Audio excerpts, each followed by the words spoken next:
Ma'am, there's already a bride inside. That's what security said when my sister showed up in a wedding dress. He didn't raise his voice. He just stood there, calm, blocking the door. My sister froze in her white dress. She looked past him like she could already see the aisle. My mom stopped walking.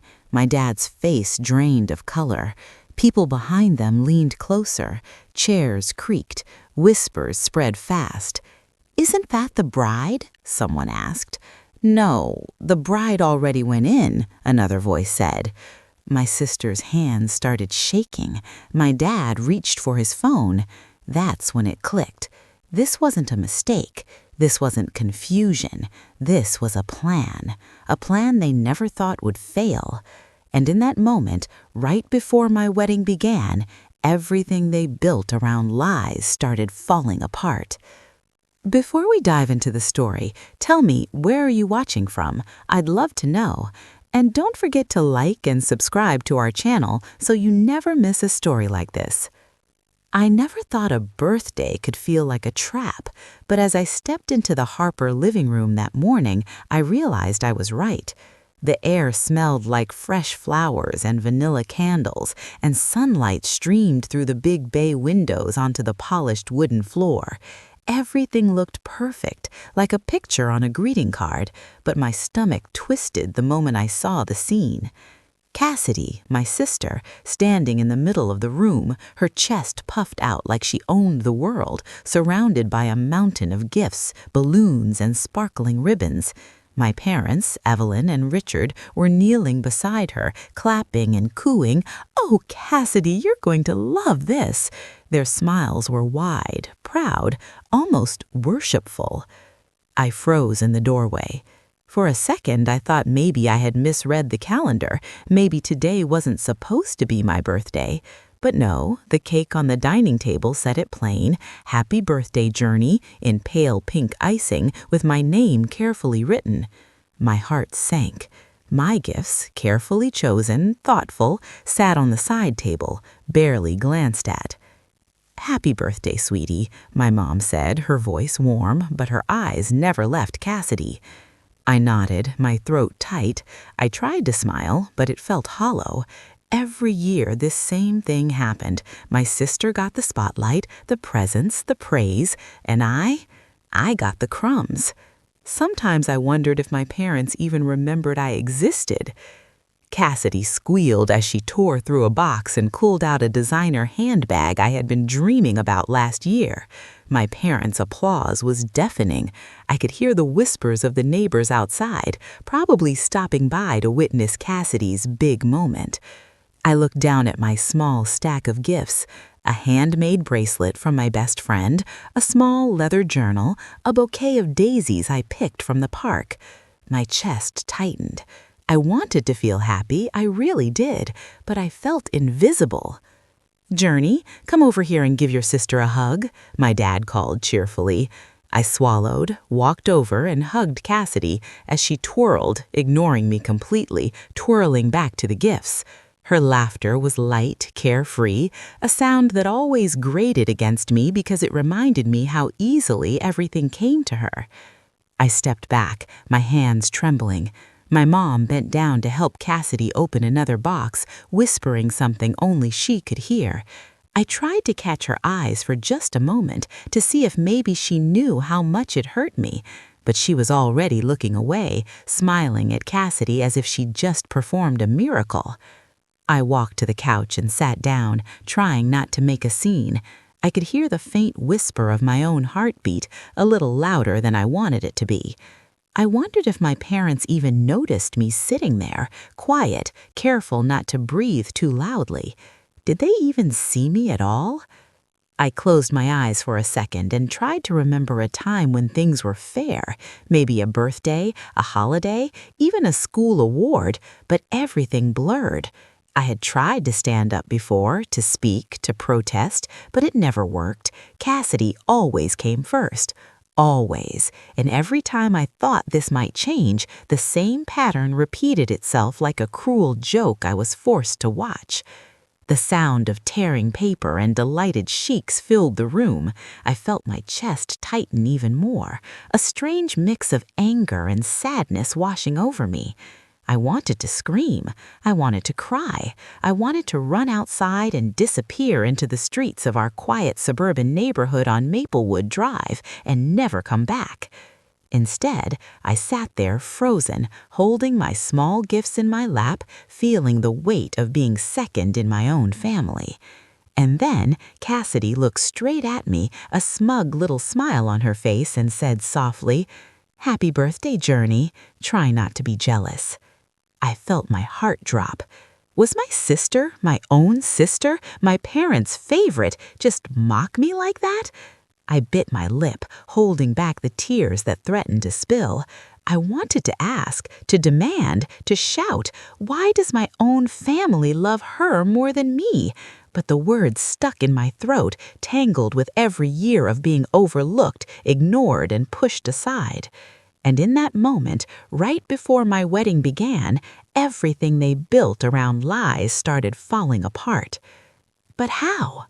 High school should have been my escape.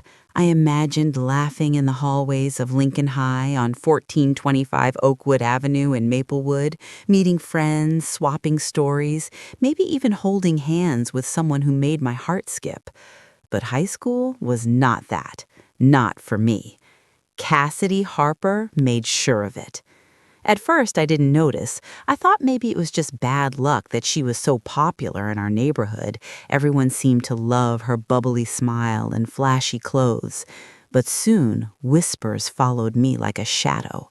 Friends I'd had since middle school suddenly stopped inviting me over to the mall or the movies. I'd walk down Main Street past the corner coffee shop on 27th Avenue, hoping to see someone waving, but no one ever did. One afternoon, my best friend, Chloe, invited me to her house on 2312 Cedar Lane. I could barely contain my excitement, but when I arrived, Chloe's parents frowned at me. "Oh, your sister said something about you spreading rumors," Mrs. Daniels said, her voice tight. I froze. Rumors? Me?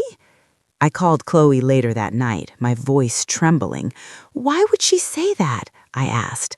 Chloe's voice was small. "She said you don't like us, that you talk behind our backs. I didn't believe it, but—" Her words trailed off. I knew immediately who was behind it. Cassidy, my own sister.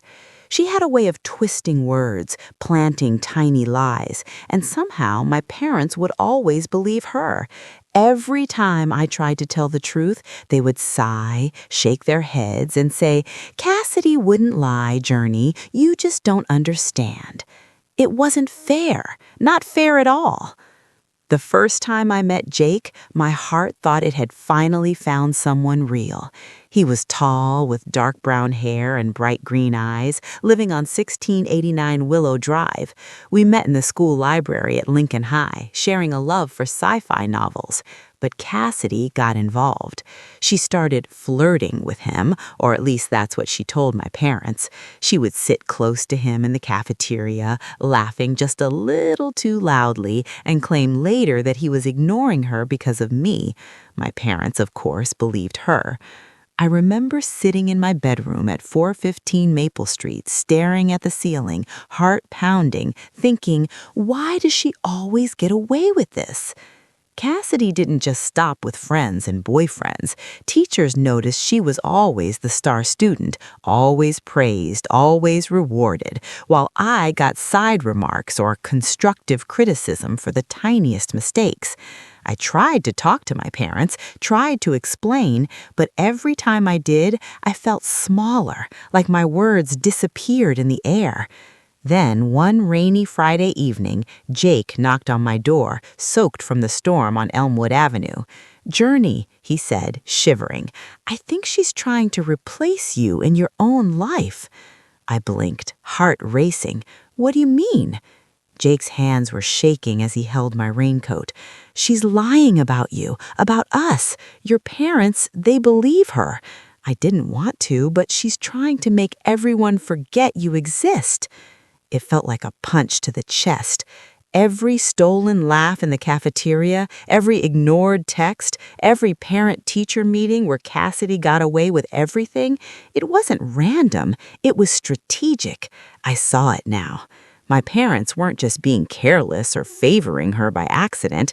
They were letting her control everything, every friendship, every crush, every success. She had a map, and I was always at the edges, trying not to fall off. I sank into the old armchair by the window at 415 Maple Street, rain dripping down the glass, thinking about how my life had become a slow, invisible trap. My best friends were gone, my first crush was slipping away, and my parents, my own parents, were on Cassidy's side. That night, I couldn't sleep. I stared at the ceiling, listening to the rain patter like tiny accusations. Why do they let her do this? Why do they always believe her? And then a thought hit me like lightning. Maybe I didn't have to stay trapped. Maybe I could find a way to fight back. But how do you fight someone who has your whole family in your pocket? I didn't know yet, but Jake's words echoed in my mind. She's trying to replace you in your own life. And that's when I realized Cassidy wasn't just my sister, she was my biggest obstacle. After high school, I thought my life might finally have a chance at freedom. But as always, Cassidy and my parents had other plans. I remember sitting at the small wooden desk in my bedroom at 415 Maple Street, flipping through college brochures and scholarship applications. The stack seemed endless, each envelope and flyer a small promise of independence. My parents, of course, had already announced that they would pay for Cassidy's college, but me? They acted like the thought of supporting me was impossible. "Journey, you're not ready for college," my mom said one afternoon as I leafed through a scholarship guide for full tuition at Maplewood University on 1220 Elmwood Avenue. "It's better as you start working first. We need to make sure you can handle responsibility." I clenched my fists, forcing a polite smile.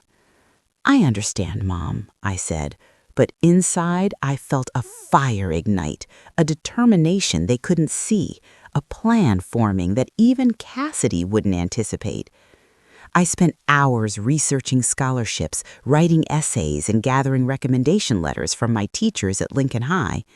I walked past Main Street and Oakwood Avenue, past the coffee shops and bookstores where Cassidy's name still seemed to echo, telling myself, this is my chance, my life, my freedom.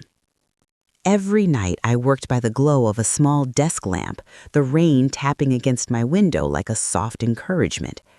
I filled out applications for merit-based scholarships, extra programs, anything that could get me out from under my parents' control.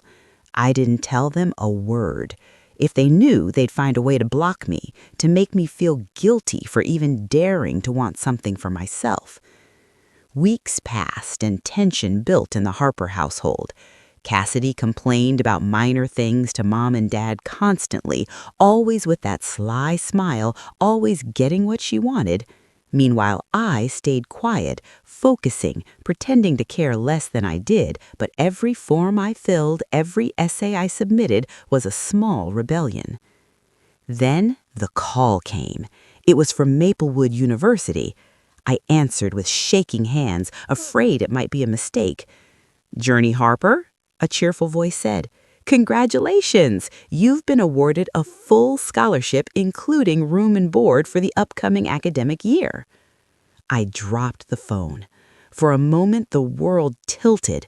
Freedom, independence, a life I could shape myself. I wanted to scream, but I held it in. Not yet, not in front of them.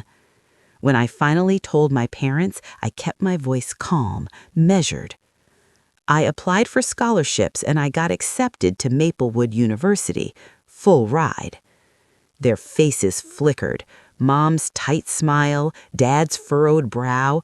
I knew immediately they were calculating, trying to find a way to argue, to block it, to regain control. But there was nothing. I had neutralized every excuse, every leverage point. The scholarship was official, verified, and fully funded. Cassidy leaned against the kitchen counter, her eyes narrowed. "You really think you can just go off to college and leave us?" she asked, a mocking lilt in her voice. I looked her straight in the eye. "Yes," I said, the words strong, final, and for the first time I felt a small thrill of triumph. The months leading up to college were busy, exhausting, and secretly exhilarating. I prepared for dorm life, packed my bags on 413 Oak Ridge Lane, and quietly savored every moment of planning my escape. Every step, every form, every call to the university was mine alone. I walked through the streets of Maplewood, Main Street, 27th Avenue, Elmwood Avenue, and imagined my life ahead. No one could control me anymore. Not Cassidy, not Mom, not Dad. For the first time in years, the future felt like something I could hold in my hands, shape with my own choices. But even as I stood on that threshold, feeling the thrill of independence, I knew this was only the beginning. Cassidy wouldn't let me go quietly. My parents had never truly accepted me as equal, and as the day of my move to Maplewood University approached, I felt that familiar tension coiling in my chest. The first true step towards freedom could ignite a storm I hadn't fully imagined. I looked at the acceptance letter on my desk, the seal of the scholarship glinting under the sunlight, and whispered to myself, "They thought they could control my life. They haven't seen anything yet." It was a rainy evening on 1421 Oakwood Avenue, the kind where the streetlights glimmered on the wet asphalt and every puddle reflected the distorted shapes of passing cars.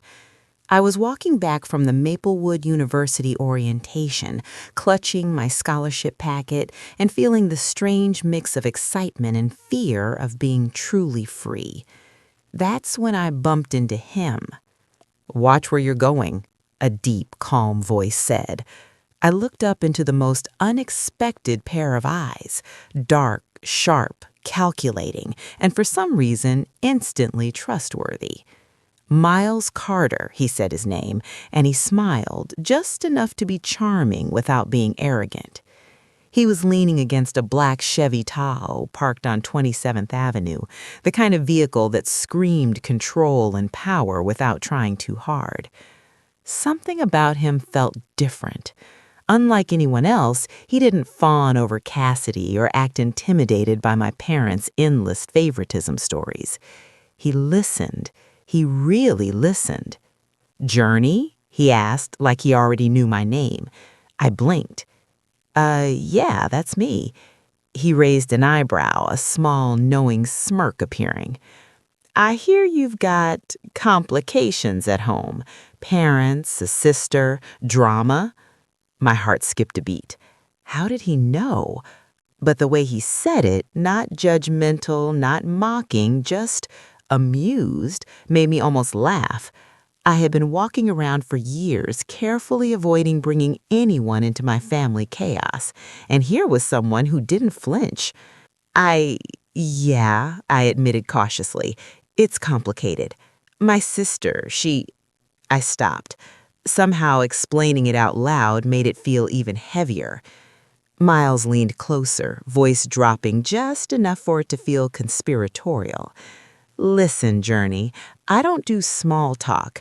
I do solutions. And from what I hear, you've been dealt a raw hand. But lucky for you, I have ways to make people pay for underestimating you." I froze, not because of the threat, but because of the calm confidence in his tone. This wasn't empty bravado. He seemed to understand the rules of my world without ever having lived in it. My parents' manipulation, Cassidy's lies, it was all visible to him like an open book. You mean revenge?" I whispered, almost afraid to speak it. He shrugged, leaning back against the Chevy, one hand resting casually in his pocket. "Call it justice, karma, call it whatever you want, but if they think they've won, they haven't even started the game." I wanted to ask more, to know exactly what he meant, but somehow I trusted him instantly, even though I knew I shouldn't. I had learned the hard way that people could look good and stab you in the back. Miles felt like someone who could stand beside me, fight beside me, without betraying me. Over the next few weeks, we met in small cafes on Elmwood Avenue, in quiet corners of Maplewood's library on 1220 Elmwood Avenue, and even at the Maplewood coffee shop at 30th Street in Maine, where we discussed my life, my family, and my secret plans to reclaim everything that had been stolen from me. Miles listened, then asked the right questions. "Have they ever underestimated you?" he'd ask, tilting his head. "Do they think you're weak?" "Yes," I admitted, "all the time."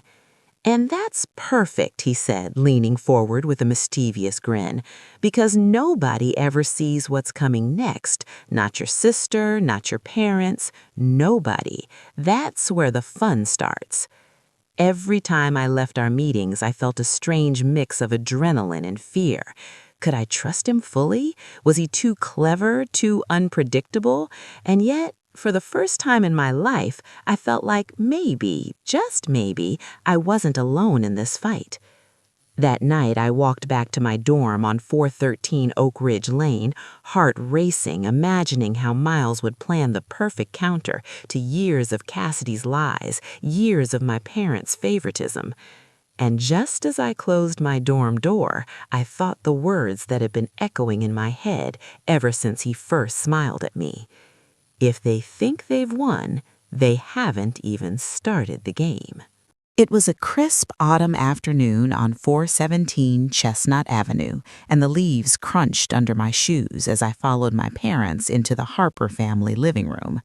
I had just returned from Maplewood University for the weekend, still carrying the thrill of independence from my scholarship, but that thrill quickly vanished when I saw the smirks plastered on my parents' faces. "Jernay," my mom said, voice syrupy sweet, "we've been thinking about your wedding." I froze. Thoughts of planning, decorating, and walking down the aisle in a dress I picked myself rushed through my mind. I had imagined this date countless times, my moment, finally, where everything would be about me. "And we had an idea," my dad continued, clearing his throat. "We think it would be nice if Cassidy walked down the aisle first." I blinked. The words barely registered. My heart sank, and a blush of anger rose to my cheeks. "Wait, what?" I whispered. "You want Cassidy to walk down the aisle first?"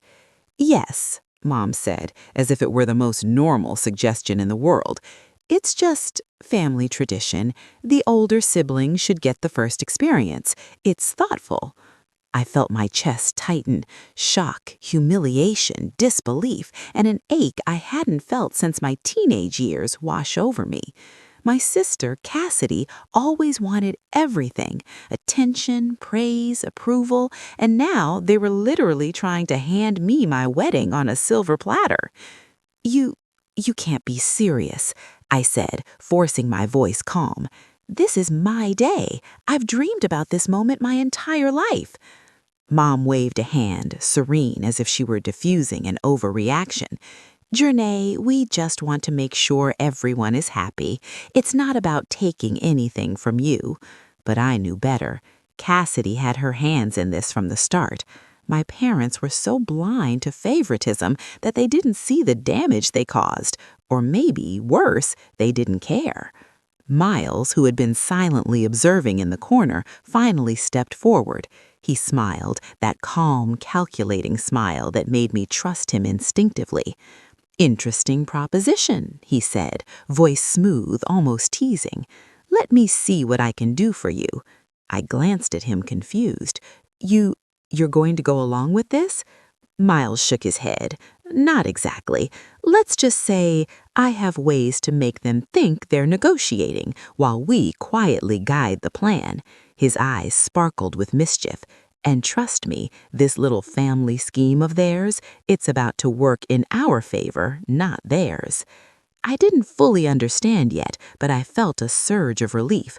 For the first time in years, someone was on my side, thinking ahead, plotting the perfect counter without me needing to say a word. Over the next few days, we carefully navigated the Harper household. Every suggestion from Mom and Dad about flowers, cake, and venue options was subtly redirected by Miles. Of course, he said with a sly grin when Mom suggested extravagant upgrades for Cassidy's first aisle experience. We'll see what we can do. But in reality, he recorded their insistence, cataloged their greed, and quietly turned it into leverage for the big day. Cassidy, oblivious to our plan, flitted around the house on 419 Chestnut Avenue, practicing smiles in front of mirrors and imagining herself in my shoes. Each brag, each demand, each attempt to steal attention, Miles and I noted it all. Every moment of her arrogance was another piece in our puzzle. And I realized something terrifying and exciting. My parents thought they could humiliate me, control me, and steal my moment, but Miles's calm, cunning approach meant they had no idea the storm that was brewing. That night, I lay in bed on 413 Oak Ridge Lane, heart racing, staring at the ceiling. For the first time in years, I felt the thrill of control, the sweet tension of suspense, and a tiny spark of revenge lighting in my chest. They thought this would humiliate me, but we have other plans. The next morning, the air outside felt cold and sharp as I stepped out onto East Broad Street in Richmond, Virginia, heading to meet Miles. The sun was barely up, but my heart was already racing. For the first time in my life, I wasn't just reacting to my family's behavior, I was ahead of them. Miles had arranged for us to meet at a small cafe on 215 North 2nd Street, a quiet spot where nobody from the Harper Circle ever went. When I walked in, I saw him sitting in a corner booth with two people I didn't recognize at first, until they turned around. Olivia Grant and Taylor Brooks, my closest college friends, the two people who had pulled me out of my shell during freshman year. They knew how much I struggled with my family, and now they were here to help. "Journey," Olivia said, sliding next to me with a bright smile. "Miles said you needed backup." Taylor leaned in with a calm nod, and we're all in. Miles spread out a stack of papers across the table, venue rental lists, security company numbers, floral price sheets, dress fittings, invitation drafts, everything. "This," he tapped the pages, "is where their downfall begins." I swallowed, my palms warm. "Walk me through it." Miles pointed to a map. First, we locked down two addresses, one real, one fake. The real venue was elegant, Blue Ridge Event Hall, 1380 Westfield Road, Charlottesville. Big enough, private enough, and perfect for what we needed. The fake venue was on an old listing, Old Dominion Garden House, 904 Jefferson Park Circle, a place that looked fancy online but had been closed for years. "We'll send the fake address in the special envelope," Olivia explained, "the one your parents think is just for family coordination. Cassidy and your parents will show up right on time to nothing." I could already picture it, my parents dressed up, Cassidy in her wedding dress meant for my moment, all arriving at a deserted building. The confusion, the shock, the chaos. "But what if they call?" I asked. Miles smirked. "They won't. That's where security comes in." He handed me a card. Iron Gate Protective Services, located on 4700 9 Mile Road. "We're hiring 4 guards, 2 for the real venue to keep Cassidy out if she tries anything, and 2 to stand watch outside, so when your parents arrive and try to barge in, there's no way they get past." Taylor added, "And the best part? Everything looks normal from their side. They think it's all part of their tradition plan." Olivia laughed softly. "They're planning to embarrass you, and they're paying for everything." Hearing it spoken out loud gave me chills.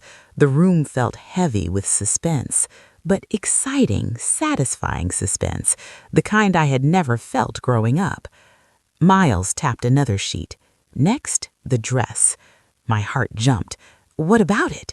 We're letting them believe Cassidy's dress will be at the real venue, but the dress-fitting records will be sent to her using the fake address.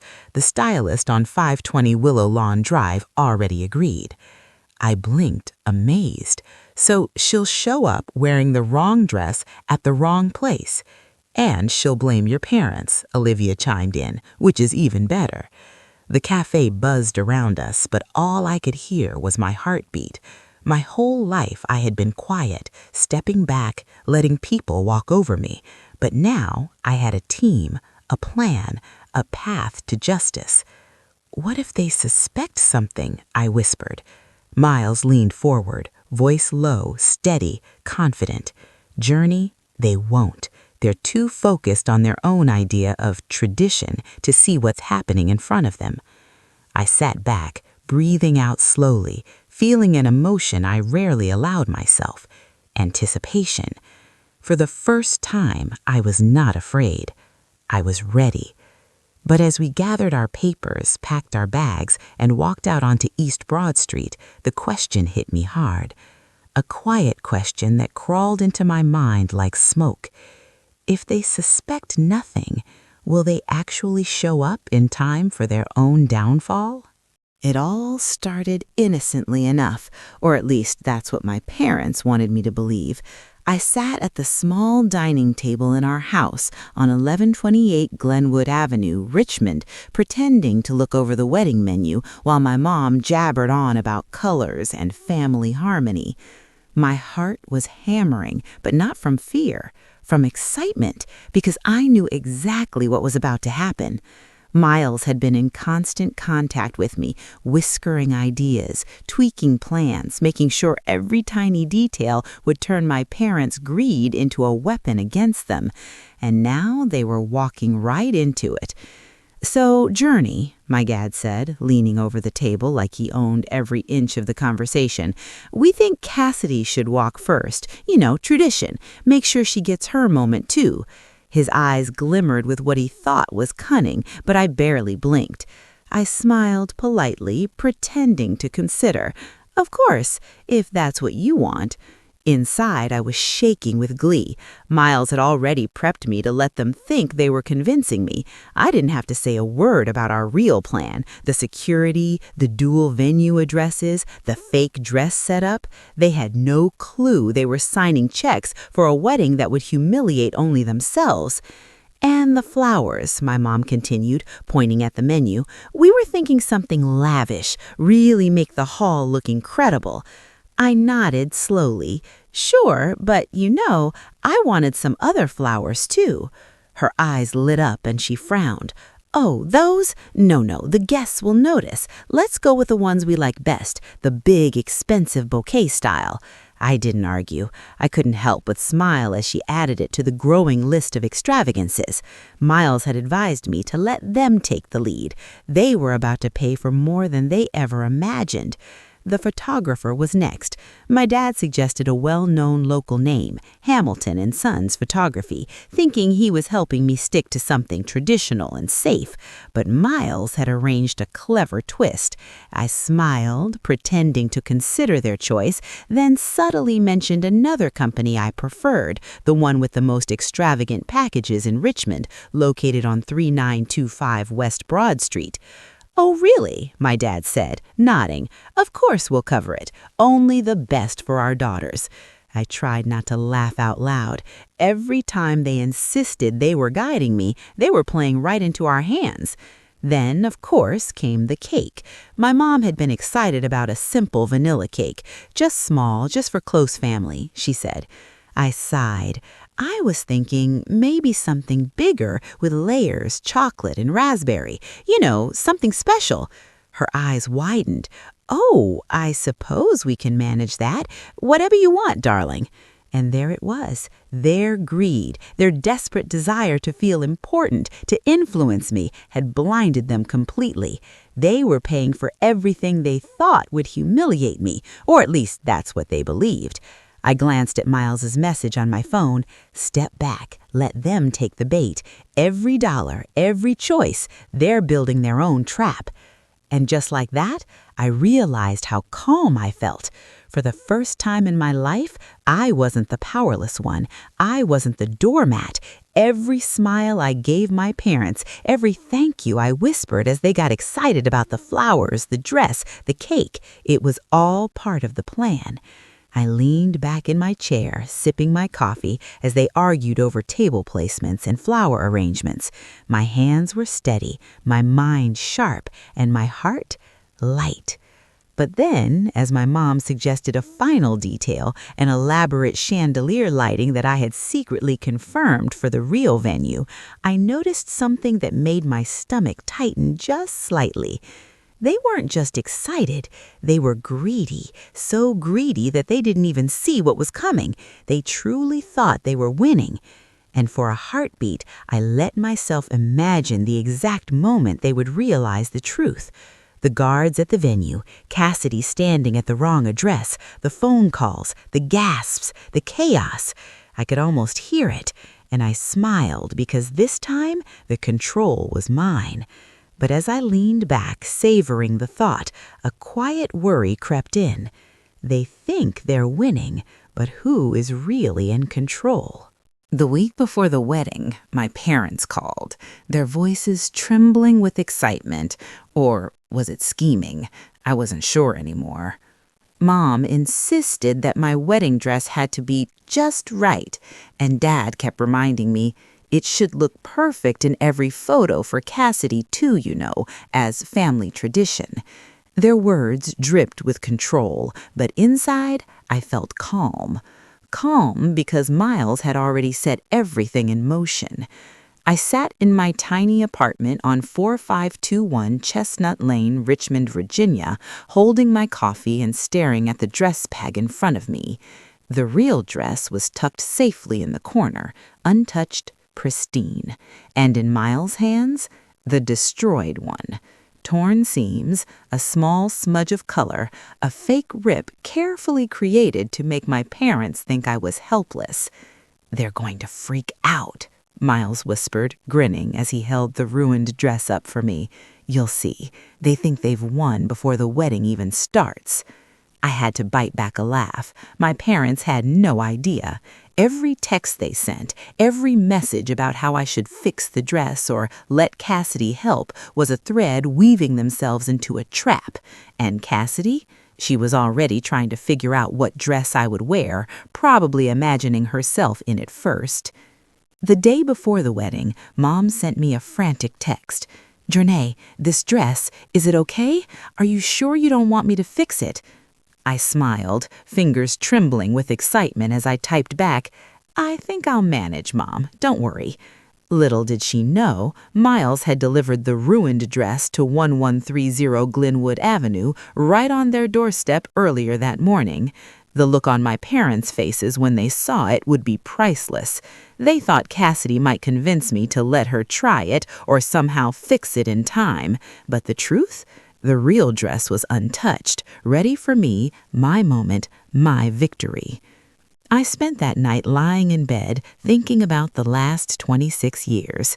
Every birthday, every holiday, every stolen opportunity where Cassidy had taken the spotlight, my parents had cheered her on. And now I had the chance to turn it all around.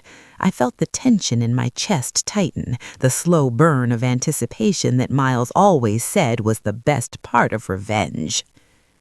Morning arrived, bright and hot in Richmond, with sunlight spilling across the streets of Belmont Avenue and Westridge Drive, making everything seem too calm. I dressed carefully, sliding into my real gown, feeling its soft fabric against my skin. It was everything I had dreamed of, elegant, flowing, and entirely mine. Miles was checking the last details on the security plan. The guards knew their positions, the entrances were mapped, and every staff member had been briefed on what to expect.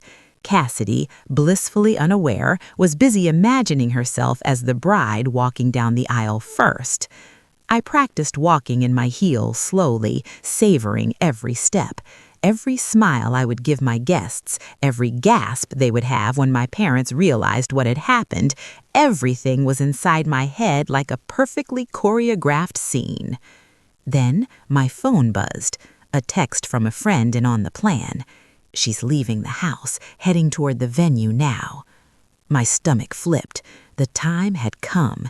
Every detail, every step of our carefully crafted plan was about to collide with reality. Would Cassidy actually show up? Would my parents realize too late that they had been played? I looked at my reflection, the gown hugging me perfectly, my veil cascading softly down my back. This was my moment, my wedding, and for the first time, it felt like everything was truly mine. The doors of the venue loomed in the distance, tall and decorated with flowers, music spilling from inside. Guests were taking their seats, unaware of the storm about to hit, and behind those doors, a chain reaction was waiting. I swallowed hard, gripping the bouquet in my hands. Every heartbeat echoed in my chest. And then, through the open double doors, I saw movement. The first step of revenge was about to begin. The sun was bright over 4827 Maplewood Drive, Richmond, but inside the venue, my heart was pounding faster than the music in the reception hall.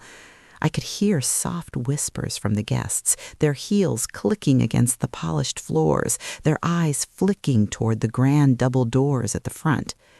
Today was supposed to be beautiful, calm, and joyful, but it was about to become something much bigger. I adjusted my veil one last time, feeling the smooth fabric of my gown against my skin. Miles stood beside me, calm as ever, his hand gripping mine lightly. His eyes were sharp, scanning the room, making sure every detail of the plan held. The security team was in place, each member looking professional in black suits, radios at the ready. Every entrance, every hallway, every side door had been mapped. We were ready. And then I saw it. A flash of white in the distance, moving too fast, too determined. Cassidy. She had chosen her moment perfectly, or at least she thought she had. She was striding toward the venue in her own wedding dress, a smug smile on her face as if she already owned the day. The moment she reached the first entrance, a tall security guard stepped forward. "Ma'am, I'm sorry, you can't enter. This is a private event." Her smile faltered, then froze. "What do you mean I can't enter? I'm supposed to walk down the aisle first." I bit my lip to keep from laughing. Miles had whispered earlier, "She's going to think she's in charge. Let's see how long she lasts." The guard's voice remained calm, firm, and professional. "I'm sorry, ma'am, you need to wait outside. The bride has already arrived." Cassidy turned, trying to pull out her phone. Another guard blocked her path. She stomped her foot like a child, her voice rising. "Mom! Dad! They won't let me in! This is my moment!" I could hear my parents' frantic voices from behind the doors, arguing and gesturing wildly. Mom's face was red, Dad pacing back and forth like a caged animal. It was chaos, but a beautiful chaos. The guests whispered, cameras raised, some laughing nervously, some in shock. And then Miles stepped in, calm as ever, a faint smile tugging at the corners of his lips. "I'm so sorry," he said, his voice smooth, controlled. "I don't know how this happened. The bride insisted on handling things herself. I guess miscommunication?" Mom's gasped, Dad's jaw dropped, Cassidy's mouth opened, then closed, then opened again. There was no proof, no texts, no recordings. They had nothing, and every eye in the room was on them. I stayed behind the velvet rope, pretending to fuss with my bouquet. Every second, the tension grew, and my heart swelled. Years of being overlooked, ignored, humiliated, all of it boiled down to this moment. And now they had no power, none at all. The whispers grew louder. "Did they really try to make her walk first?" one guest asked. "Apparently," another replied, "but the bride, she's incredible. Look at her." Miles leaned closer, whispering in my ear, "Enjoy it. They've worked so hard to control this, and now they're the spectacle." The room was a storm of confusion and murmurs. Cassidy was finally shouting, calling my parents every name she could think of, trying to force them to intervene. But security held firm. Every moment stretched out like hours. And then, from somewhere near the back, I heard a familiar voice, a friend in on the plan, loud and clear. "What's going on? Why can't she get in?" The chaos only escalated. Guests craned their necks, trying to understand. My parents, sweating and desperate, were trapped in the center of attention. And Cassidy? She was shouting, red-faced, helpless. I couldn't help it. A small laugh escaped me, and Miles squeezed my hand. "This is it. They thought they could ruin your day, but who's really in control now?" And just when I thought the moment couldn't get more intense, a shadow moved near the doorway. Someone from outside was approaching, camera in hand. I froze. Who would finally speak out and expose the chaos? I could hear Cassidy screaming all the way across the Grand Hall at 4827 Maplewood Drive, Richmond. Her voice cracked like a siren, echoing off the high ceilings as she flailed in her white gown, stamping her heels on the polished wooden floor. Guests were frozen, staring in disbelief. I tried to keep my face calm, but inside, my chest was racing. This was the moment we had planned, the moment years of hurt, manipulation, and favoritism were finally catching up to the people who tried to control me. My parents were in full panic mode. Mom's hand covered her mouth, eyes wide as if trying to erase the scene before her. Dad's face was beet red, his jaw tight, pacing like he could physically push the chaos away. But it didn't matter. Every move they made only drew more attention to themselves. Miles stood at my side, whispering, "Let them stew. They thought they could ruin your day. Now everyone sees the truth." I squeezed his hand, feeling a rush of relief mixed with a rush of vindication. For once, I wasn't the one on display. I was the calm, composed bride, the one in control. The guests started whispering among themselves, craning their necks to see Cassidy struggling at the doorway. "What is happening?" one aunt murmured, eyes wide. Another cousin muttered, "I can't believe they tried this." And there it was, the moment I had been waiting for. People witnessing the full deception, seeing my parents' desperation and Cassidy's tantrum, all unraveling at once. A few brave cousins stepped forward, shaking their heads at my parents, murmuring things like, "This isn't right, you can't do this to her." My extended family had seen years of favoritism too, and now they were finally standing openly on my side. The shift in energy was palpable. Suddenly, the authority my parents thought they held was gone. Cassidy's screams grew louder, her voice rising above the soft hum of the chandeliers. She stomped her way back, pointing fingers, crying and kicking. I could see the embarrassment in her eyes when guests whispered to each other, staring, some even laughing quietly at the ridiculousness of her tantrum. She had thought she could replace me in my own wedding, but now she was the spectacle. Mom tried to speak, but her voice trembled. "Journey, it's just a misunderstanding," she stammered. Dad tried to intervene, gesturing wildly. "We didn't mean for—" But Miles's presence and composure made it clear. They had no leverage, no control, and they knew it.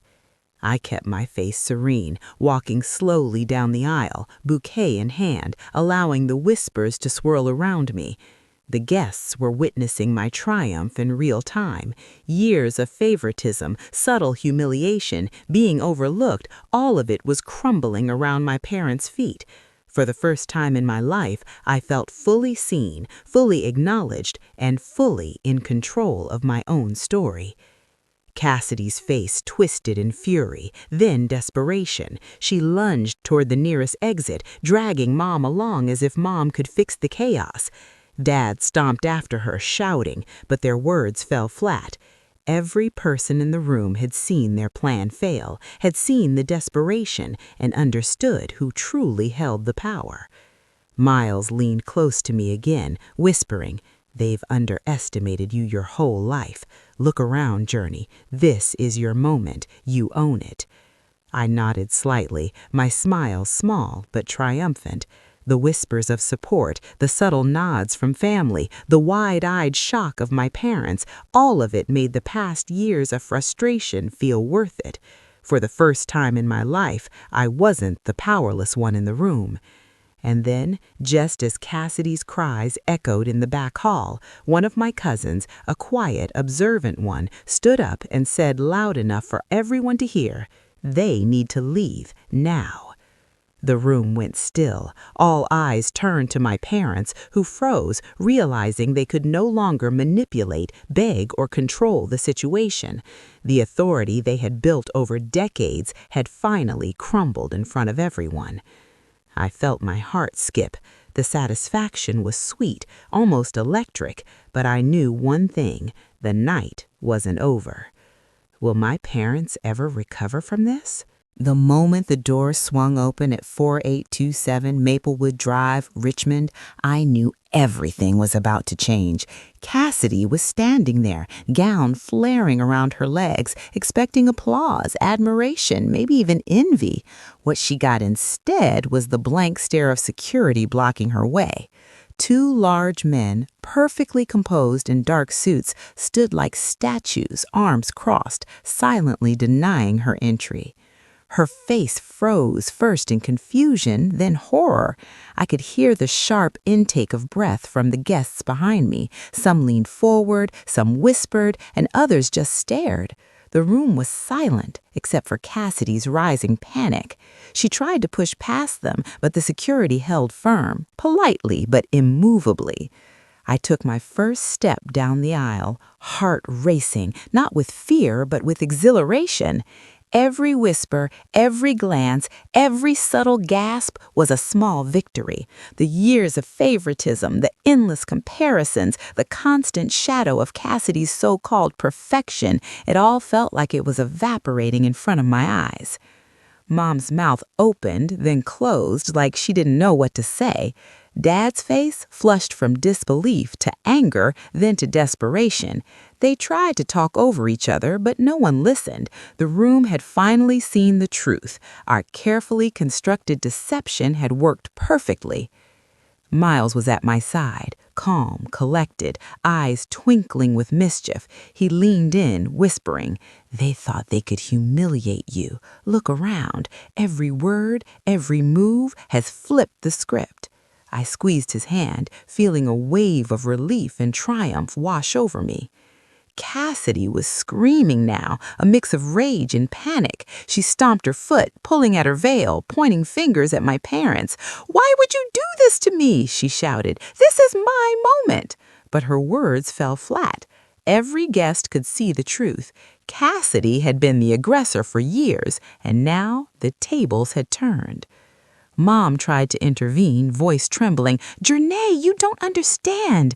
But the guests were on my side now, some shaking their heads, some whispering gently to reassure me. Dad's angry gestures looked increasingly ridiculous.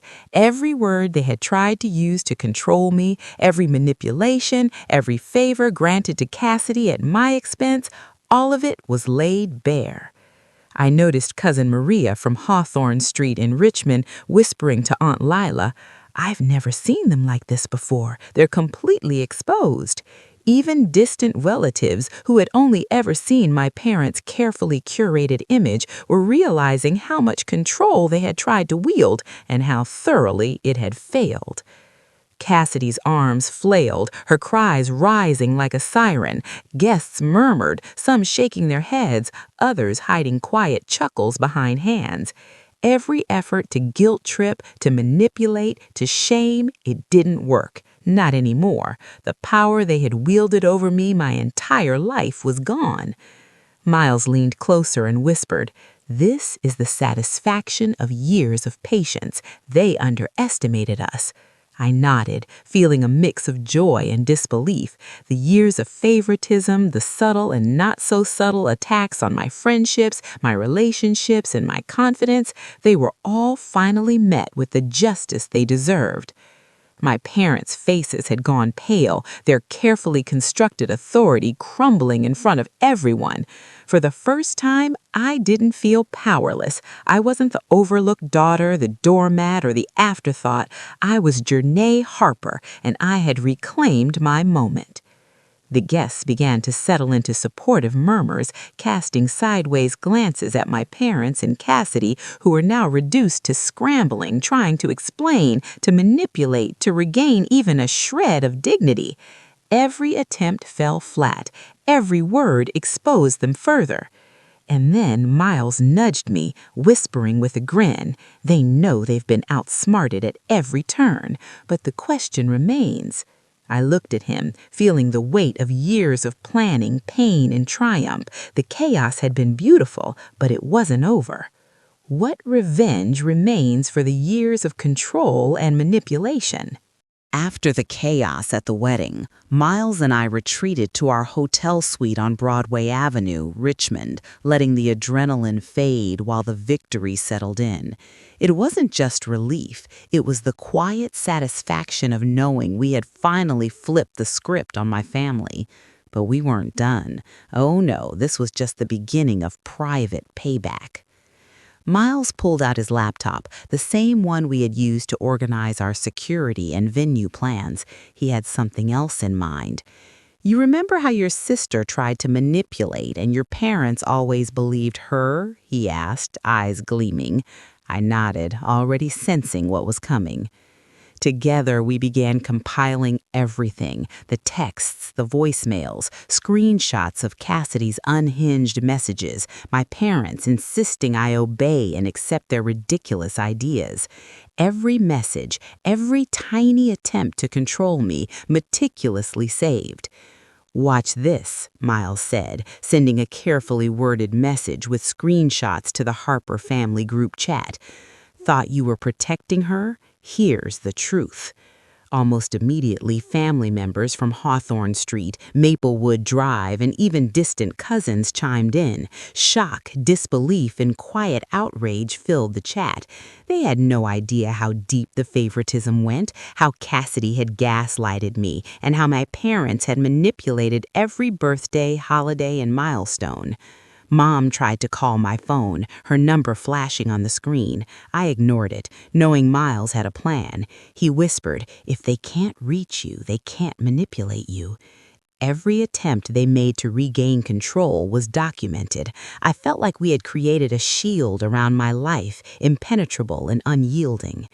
Cassidy sent messages too. She tried to twist the story, claimed that I was overreacting, that Miles had tricked them all. But every word was countered with a screenshot, a timestamp, a clear record of her tantrums, her lies, and her manipulations.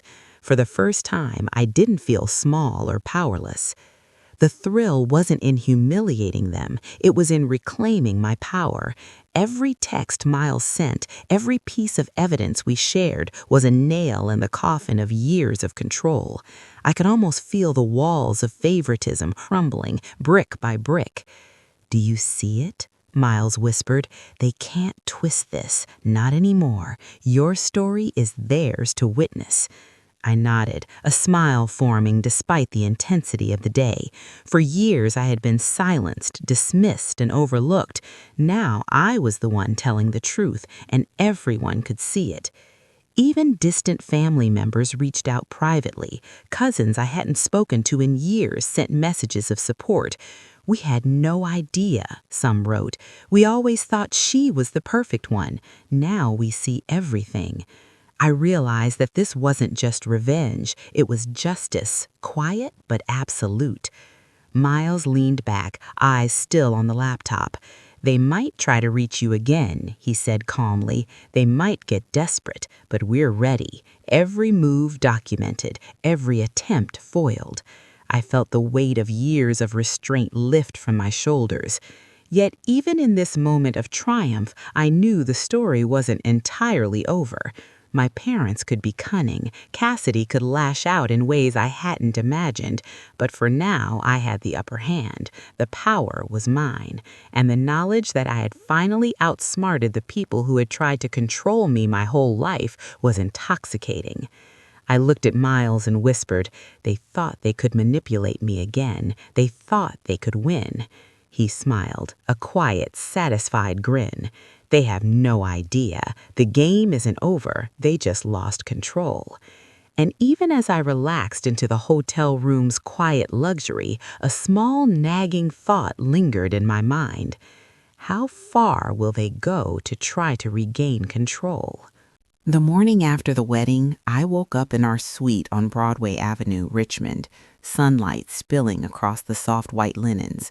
The city below was already stirring, cars honking, delivery trucks rumbling along Main Street, and the faint scent of fresh coffee from the cafe across the street. But I didn't care about the noise. For the first time in years, I felt free. Miles was already up, quietly sipping coffee on the balcony, the skyline glowing behind him. He didn't need to say anything. I could see it in his eyes. We had won. Not just the wedding, not just the humiliation of my parents and Cassidy, but the long game. Years of manipulation, favoritism, and lies finally had a reckoning. The messages from extended family kept coming. Cousins from Maplewood Drive, aunts from Hawthorne Street, even my uncle in Charlottesville, all expressing shock and support. "We had no idea," one cousin wrote. "You've been brave for too long." Another said, "Finally, someone saw the truth." Reading each one, a warm glow filled me. I realized the ripple effect of standing up for myself was bigger than just me. Cassidy's attempts to contact me were futile. Her texts, meant to manipulate, only reminded me of how far she had fallen in the eyes of family. My parents, too, had been rendered powerless. Without allies, without trust, they couldn't twist the narrative anymore. Every effort they made to guilt me or regain control was met with calm detachment from Miles and me. Every threat, every plea, every desperate message was saved, documented, and ultimately useless. Walking through Monroe Street later that morning, past the bakery where we had ordered cupcakes for rehearsal, I felt a sense of clarity. The people I had trusted blindly before, my parents, my sister, were no longer in control. Their favoritism, which had defined my entire childhood, had been shattered. I finally understood something crucial. I didn't need their approval. I never had. Yet, despite the victory, the silence that followed was almost eerie. Normally, there would have been passive-aggressive remarks at family dinners, subtle digs on holidays, whispered rumors at birthday parties. But now, there was nothing. Cassidy avoided calls, texts, and even social media interactions. My parents had learned quickly that trying to step in only exposed them further. For once, the house on Elmwood Avenue, where I had spent so many lonely nights, was quiet, and it was no longer suffocating. Miles reached out, his hand brushing mine as we watched the city hum below. "You know," he said, "this isn't just revenge. It's your life now. You get to decide what's normal, what's healthy, and no one can touch that." I smiled, feeling a freedom I hadn't known existed. The fear, the doubt, the constant worry about being undermined, they were gone. Later, I caught sight of Cassidy in a family group chat. Her messages were desperate, pleading, even a little manipulative. But this time, the family ignored her. She had expected sympathy. She had expected someone to rescue her. Instead, there were crickets. For the first time, she experienced what it felt like to be sidelined, to be powerless, to be watched and judged by her own actions. And yes, a part of me relished that satisfaction, but another part simply felt relief. Justice had been served quietly, decisively, and permanently. And my parents? Their authority had crumbled in front of everyone. No more controlling birthdays, no more insisting on Cassidy's whims over mine, no more favoritism disguised as love. They had been shown the truth, and for once, it wasn't in their favor. As Miles and I packed our things to finally leave the city for our honeymoon, a thought lingered in the back of my mind. Standing at the window of our hotel on Broadway Avenue, looking at the sunrise over Richmond, I whispered to myself, can this family ever repair itself, or is it too late? The question hung in the air, unanswerable for now, but for the first time, I didn't feel trapped by it. I had my life, my choices, and my happiness, and that, more than anything, was victory. The afternoon sun spilled golden light across Broad Street, Richmond, warming the city in a calm glow.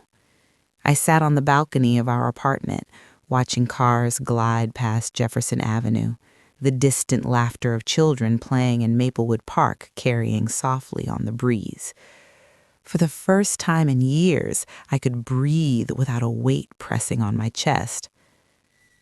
Miles was inside and packing some of our honeymoon luggage, the faint scent of our favorite coffee lingering in the air. He glanced out the window at me, smiled, and didn't say a word. He didn't need to.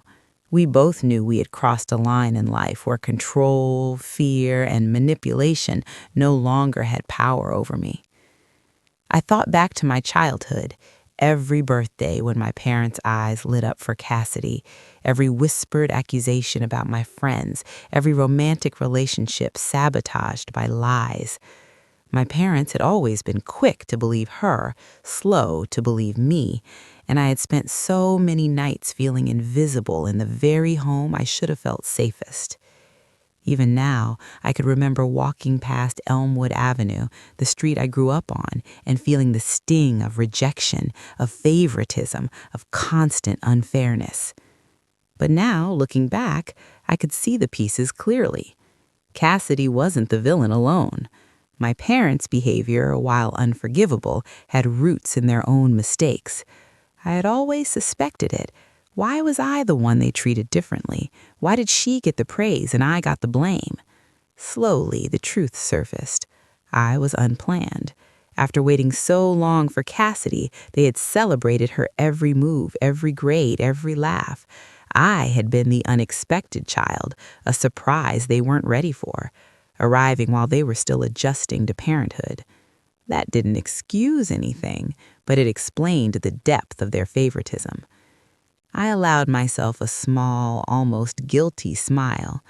Knowing why never erased the pain, but it gave me perspective. And with perspective came power. Miles had been right. Knowing the truth allowed me to reclaim my life. Every decision we had made for the wedding, every security measure, every clever manipulation, it was all justice served with style, and for once I was the one holding the cards.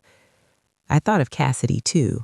Once she had expected to dominate every moment of my life, to be celebrated above me, to feel invincible. Now her tantrums had become stories of ridicule and isolation. She was learning, painfully, what it meant to lose control. My parents, too, had to watch as the family saw them for what they were, not as perfect guides or authority figures, but manipulators who underestimated their youngest child. I looked down at my hands, resting on the balcony railing.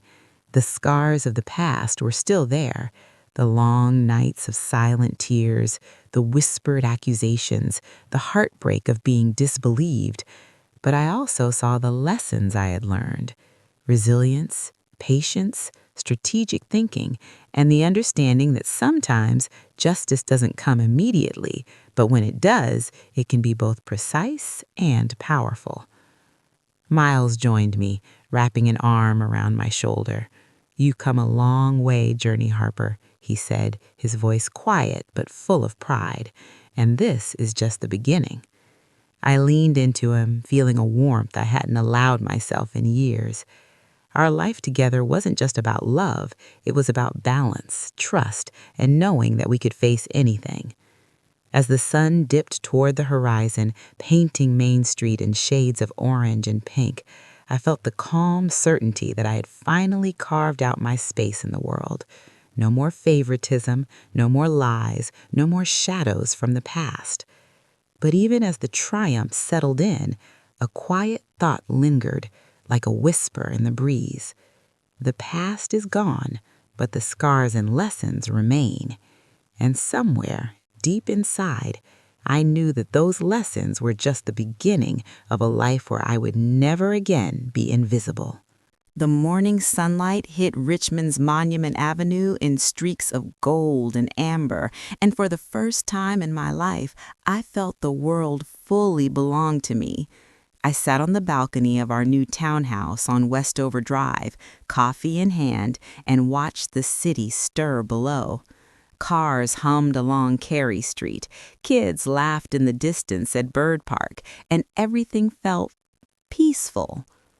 Miles was inside, sorting through the last of the wedding gifts we had received, not just the thoughtful ones from friends and family, but the extravagant contributions my parents had unwittingly funded. They had thought they were controlling me, shaping my big day to show Cassidy in the best light. Instead, they had paid for our dream. Flowers, photographers, decorations, everything exactly how I had secretly wanted it. It was poetic justice, really. I smiled as I remembered the day of the wedding. Cassidy, dressed and ready, blocked by our security, screaming and thrashing while my parents tried desperately to keep their plan alive. Guests witnessing the chaos, extended family rallying to support me, and Miles, calm and clever, maintaining perfect control while denying any involvement. It was the ultimate reversal of every moment I had ever been doubted, disbelieved, or overlooked. Even my parents' whispers in the corner had turned to stammering, trying to explain the unexplainable. Every lie they had told, every manipulation they had attempted had come crashing down with the force of reality. And Cassidy, she had expected attention, sympathy, validation, but instead she got public embarrassment, a taste of life without control. It was hard not to feel a twinge of satisfaction. I sipped my coffee and thought of the years leading here.